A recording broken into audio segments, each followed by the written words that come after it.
on that note, I welcome everyone to the regulatory and compliance kind of discussion around NFTs. I hope you guys are having a great NFT summit and you're learning and soaking in the glory of this new asset class, which we'll be speaking about here in a little bit more detail. Just to say that I'm broadcasting live from the NFT Basel location at Temple House, and I hope to see many of you guys there. It's an outstanding look. It's crazy that we're finally meshing digital and physical through a physical digital art gallery, and yeah, it's exciting to have it happen and for us to be able to throw it. So on that note, I would like to introduce our guests here. We have, and actually, you know what? I'll let them do the introducing. They'll probably do it better than I. So I'll leave the floor to the one and only Scott Binns. Whoa, hey now, no pressure. I didn't get the call for this.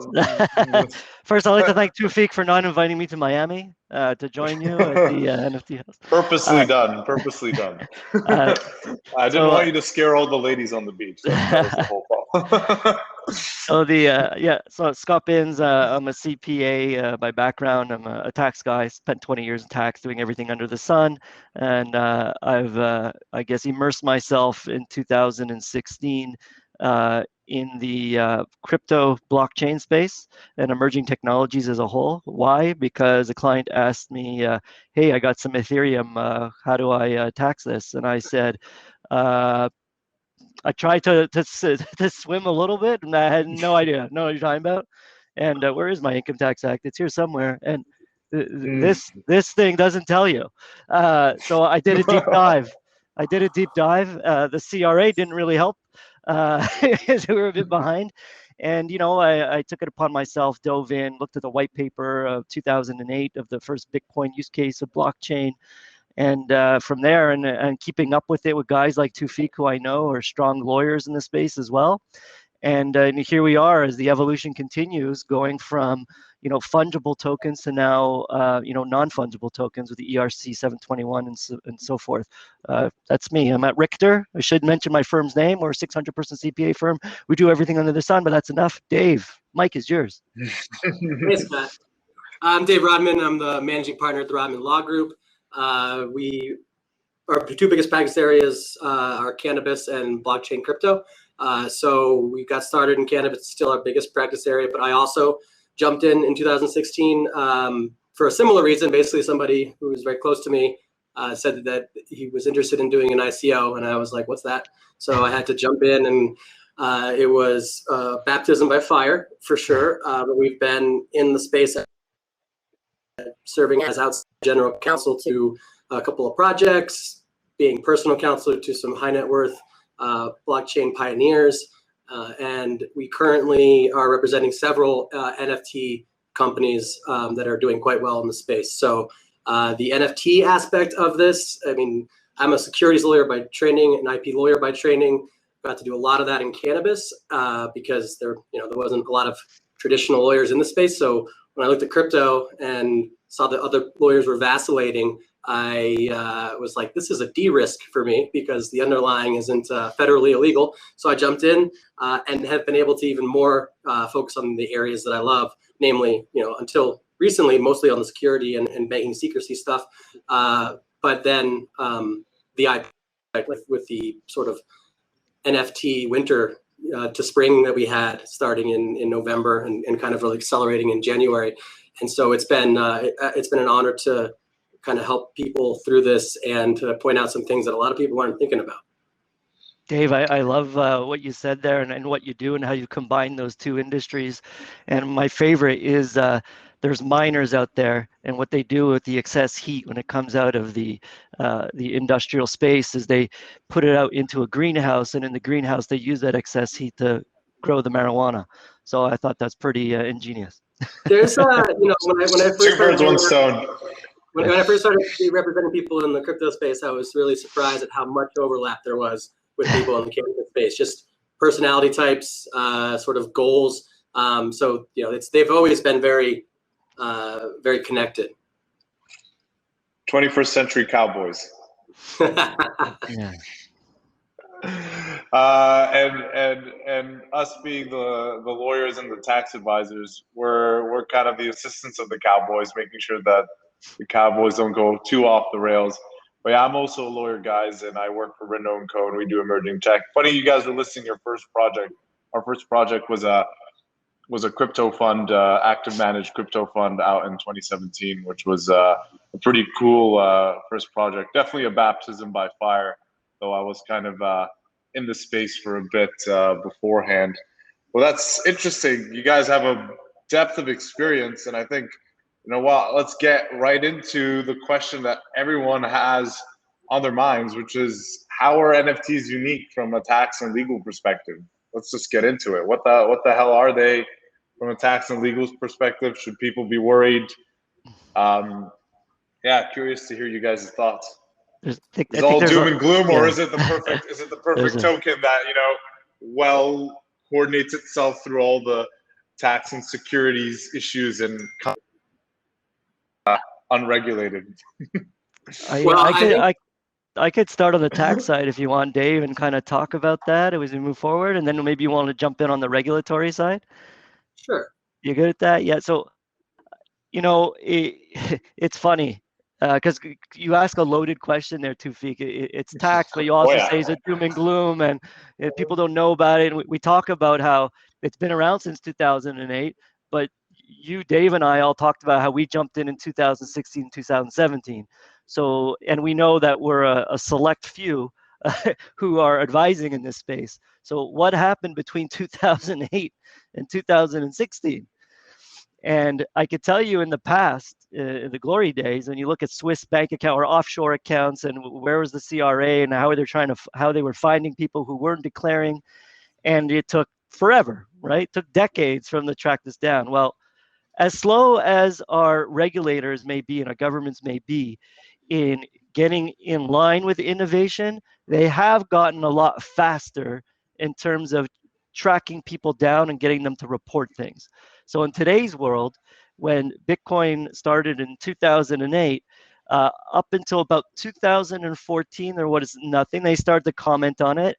And then, as Dave will tell you, with the Coinbase lawsuit in the US, they had that John Doe request where they were able to, and they won it, in that John Doe, meaning the IRS went to Coinbase and said, you're going to give us all your information and anybody who has transactions this amount. Coinbase went to court, lost, and lo and behold, the IRS is now going after people for not reporting their crypto. And the CRA in Canada is doing the same thing. So when it comes to that, all I could say to you is they're using AI, they're using their know-how, and you should report everything, because in today's world, it's not like the past. Technology's there, and as much as we're seeing innovation, the government's using innovation for those purposes.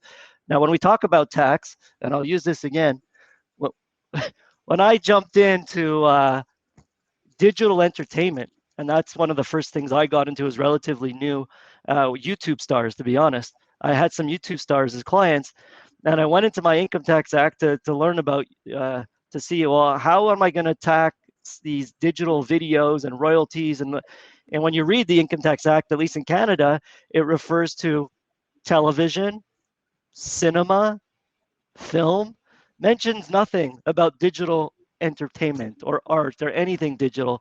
So where do you go? It's an antiquated legislation, and they cannot keep up with the innovation that is today, where we're moving at 50x what we used to move at in terms of innovation. And so then came crypto. I think the first time 2014 or 16 or so, Canada Revenue Agency made some comments. And now, right now, the last time where they put a public document online, it was 2019. And they come up with stuff, but it's not foolproof. Okay, this is exactly how everything should be taxed. And then NFTs just goes even further. And the question is, how should all this be taxed? Crypto, it's similar to crypto, but it's different. If I have an NFT and I'm the artist and I'm the one who develops that NFT, and the intention is to sell, let's use art or music, and I'm continuously doing that, I become a trader of these NFTs. I'm selling. So everything I have is an inventory. At the same time, if I'm selling them, the same thing if I hold them and I'm getting royalties from them, well, that's going to be income. So you have two things to think about: the royalties, which are income, and then the selling of the NFTs. If I'm like a day trader, like in the stock market, that's going to be inventory. And as I'm selling them, it's business income. Not good news, because what would you want? You would want capital gains treatment. In Canada, why do you want capital gains treatment? Because only 50% of that gain is included in your income.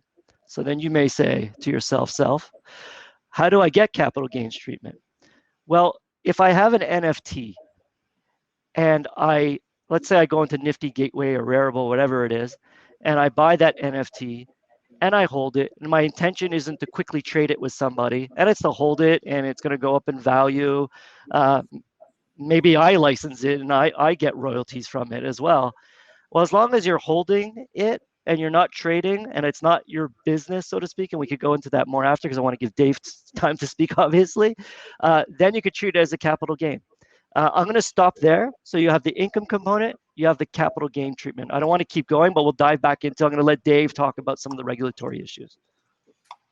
Cool. Yeah, thanks. Well, just to add a little bit to that for the US, there's the state sales tax, which nobody seems to be contemplating right now. And so I've been talking to clients about potentially holding their servers in a free port.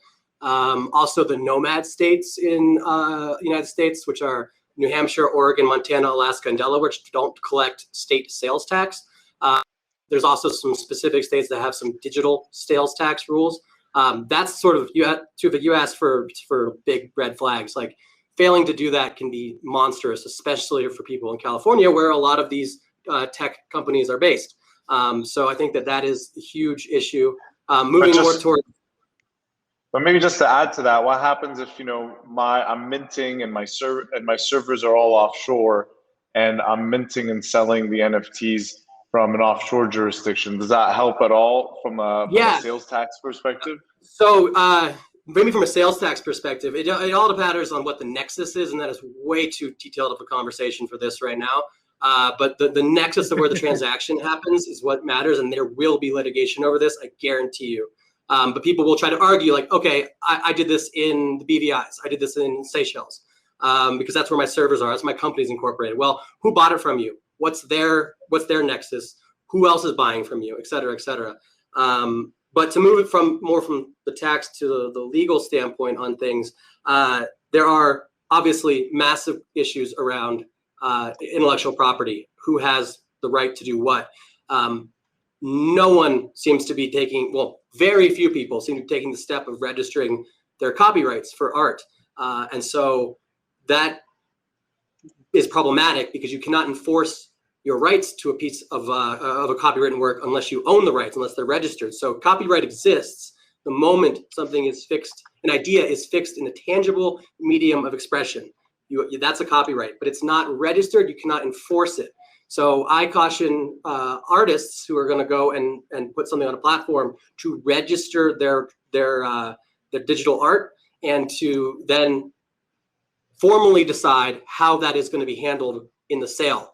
Most platforms seem to have a licensing model contemplated. Some platforms have contemplated a full sale. Neither one really interface with the Copyright Office yet. So my argument would be that for that to be effective, there needs to be an outside of the transaction that is memorialized in contract. And when you consider how expensive some of these things are being sold for, it's a no-brainer. You wouldn't want to have to fight about that. The other huge issue is the securitization of NFTs and revenue streams, which brings us right back to the Howey test and a lot of the things that people from the 2017 boom are very familiar with, but maybe aren't realizing that also apply to NFTs. Mm-hmm. Yeah, that's really. Oh, sorry. Go ahead, Scott. No, I just get Toufic, and you're the moderator. I just think it'd be interesting if we took like a specific use case. Like I bought a Blau piece off of Nifty Gateway, and just in doing that, obviously to inform myself on how to do it, it's just I think I could paint a better picture when I talk about that process. And then Dave could even talk about the IP as we go through that. Are you good with that if we kind of walk through that process of what happened? Sure. Yeah. I just have one question for Sure. Dave, actually, just to piggyback on his conversation, which is, we hear a lot of discussion in NFT about NFT rights, right? So essentially, your IP rights can be subject to certain types of splits, and then you can have different kind of IP rights that are given out depending on the nature of the right. Is an NFT right? Does it actually exist? Can I, if I have a painting of something, can I then say, okay, well, Joe Blow, here's my NFT rights, go nuts, and you can essentially resell, mint, the NFT version of my art, and then you just give me a royalty, but you essentially have the NFT rights. Is that actually a legal right, or are people kind of just making things up as they go? It's a little bit of both. So there's clearly no statute anyway that defines anything called an NFT right, but the right to contract freely is enshrined in this country and in most countries. So you can do a lot of this through contract, and whether or not a smart contract rises to the level of a contract is also a very long and nuanced conversation. But to eliminate that part, let's just say you and I had a written contract. I made something, gave it to you, gave you the rights. That is, we can call those rights whatever we want, and that would be valid. Where the problem comes is if we have a dispute and I haven't registered my copyright. How do I enforce that? I can't. Could you then go and register it? That's a tricky question, but probably at this point. So expect a lot of litigation coming up as these prices go out of control and people all of a sudden start doing things that maybe the artist didn't intend for them to do or didn't want to grant them the right to do, but then have a hard time pulling it back. But very, very fundamentally, the right to contract and to say, all right, this is yours now. That is pretty strong. It's just not copyright strong. Mm-hmm. Mm-hmm. Great point. So yeah, maybe Scott, if you want to take your Blamo piece of artwork here. Yeah. And, yeah. No, it's because it makes you, because it made me think about it. It made me really think about like the steps as to what happens. So, when I went and bought it, first of all, Nifty Gateway gets into something with the artist Blau, who's putting something out there, he's combining his music with another artist. And there they have their NFT. So right away from an artist perspective, they got legal issues because is Nifty an owner? Is Blau the owner? Is the other artist the owner? Because the cool thing about NFTs, right, is especially when they're using that platform, first of all, they need that platform to be able to launch the NFT. And then the secondary market, every time it's sold thereafter, there's a royalty that goes back to the original artist. That's why I love NFTs. You think about guys like Rembrandt, they got screwed because they sold their first one, if they did, for nothing. And then when it sold for $1 billion, they got nothing. So here in the secondary market, it's cool. So you start off as an artist, you have your legal issue, and as an artist and you're selling your NFTs, it's your inventory, it's your trade. Good, it's income. It's not a capital gain. And the other thing to that is if that's inside a corporation and they're incorporated and the IP or the copyright is inside the corporation, at least in Canada, and it's internally generated IP, the good news there is that it's active income. So you get low rates, which is a good thing. Now I step aside from the artist, and instead I go on like me, and I bought Blau's art. So the question is, I bought it, but did I buy it to be a trader, or did I buy the NFT to be a hodler? And I don't know if you could call NFT being a hodler in NFT world, but I just did.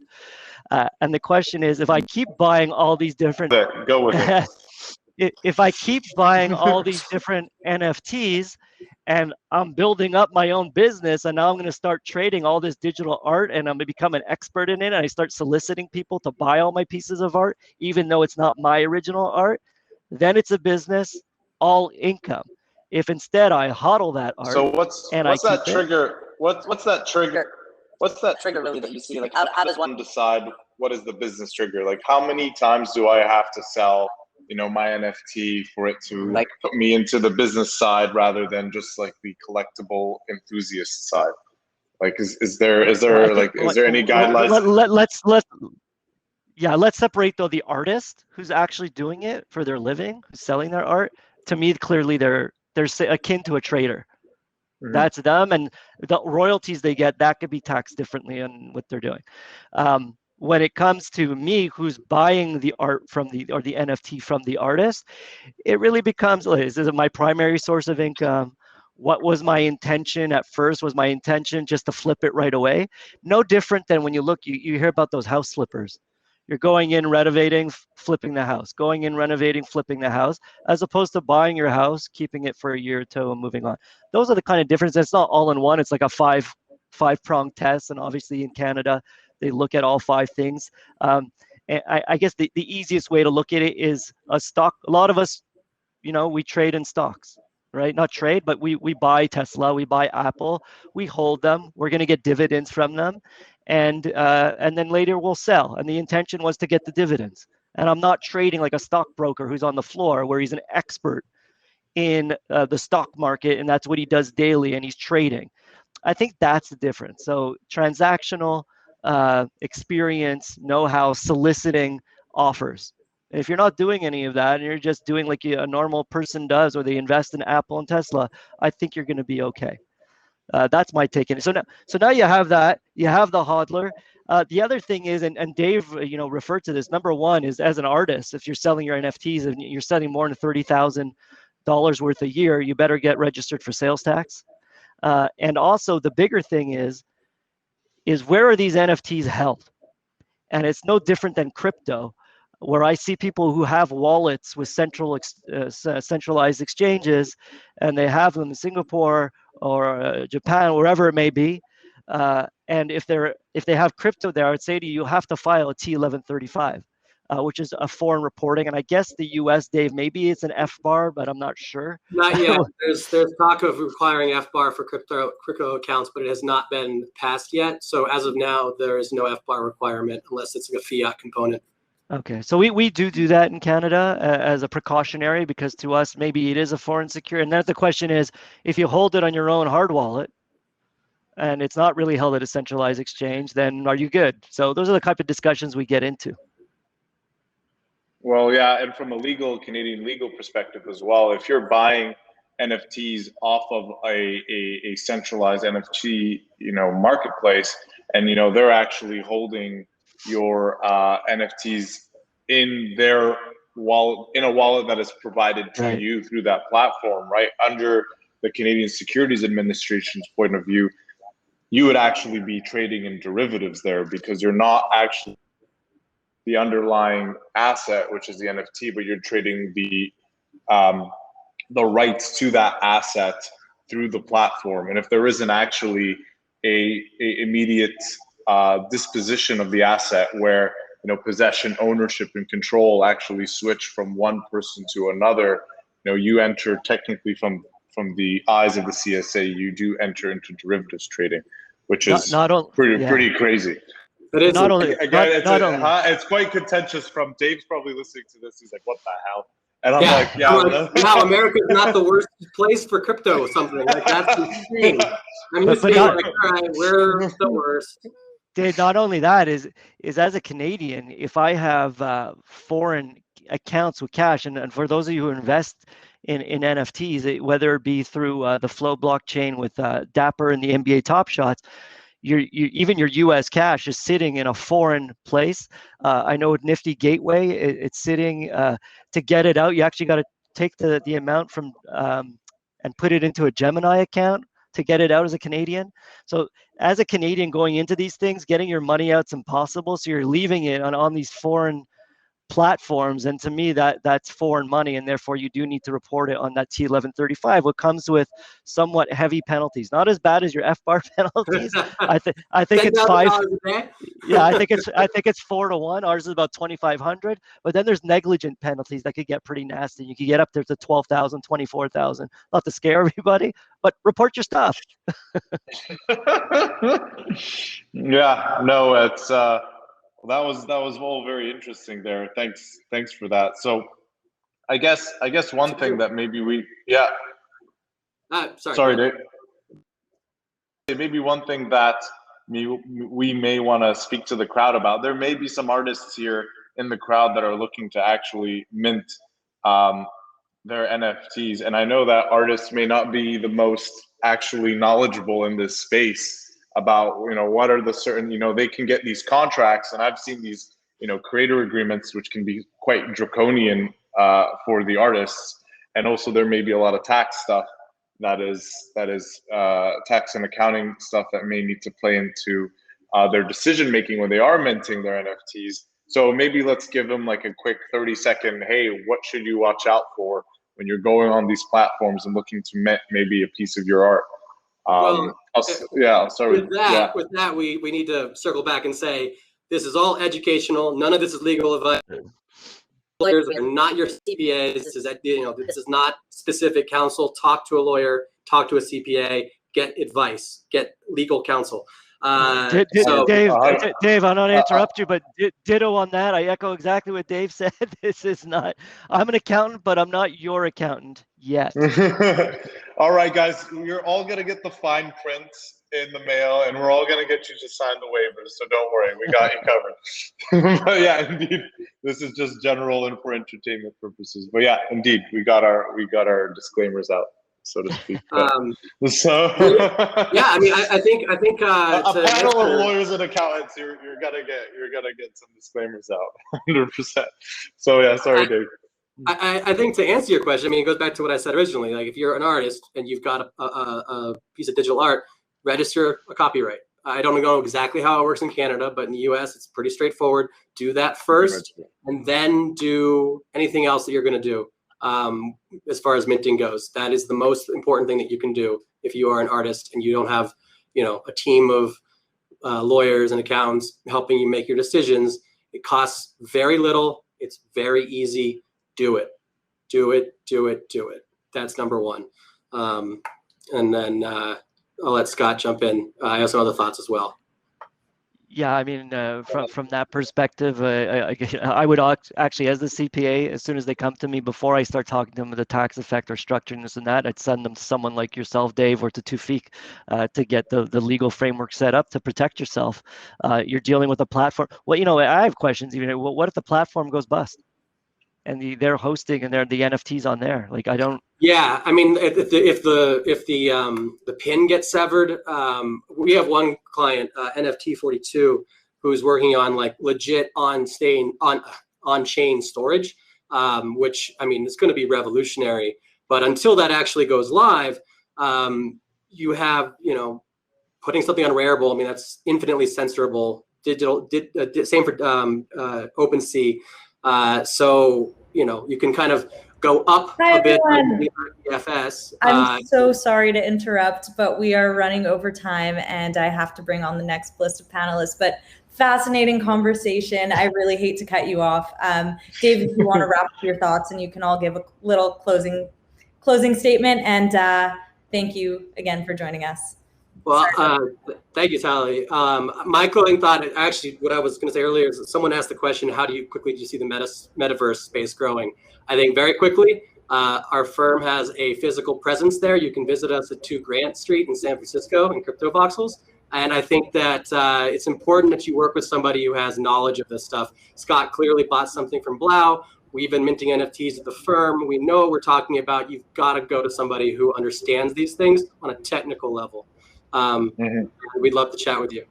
Yeah, just on my closing thoughts, you're trying to take innovation and fit it into antiquated law. So we leverage what we know from a traditional space and put it into this innovation. So you do need to know somebody who knows the space, but who also knows that specific area of tax or law. And again, we're a CPA, we're well versed in it, and we've been doing it for years. And we manage exchanges, investors, partnerships in the space. And again, even today in the NFT, I'm actually leveraging what's out there on the crypto. when it comes to art, they may see it as a different asset, like a listed personal property, which has slightly different treatment in terms of losses on art and stuff like that. Anyway, Scott Binns, very glad to be here, and I too think this is everything's changing so quickly and it's expanding so fast. I think it's going to continue to grow. And NFTs, remember, aren't only, we talked about art, but it could be used for other things like goodwill and know-how, and so all different ways that it may get taxed differently. First, like, massive use case that everybody's going to interact with is when Ticketmaster NFTs all of its tickets, so that scalping goes right back to the artist or to Ticketmaster, I guess. There's infinite use cases here. Yeah, 100%. Right. Well, thanks. Appreciate it. And I'll close off by saying you could also reach out to myself, Toufic at Renno & Co. Any of our speakers here, if you have any questions with respect to how the hell you can kind of get your NFT up and running, and how the hell you can kind of be able to engage in the space without running into too much issues. So I hope I didn't terrify you guys too much, or we didn't. But take it easy, everyone. That was great. Thank you so much. And to everyone in the audience, hang tight, and we will be back shortly with the next music panel.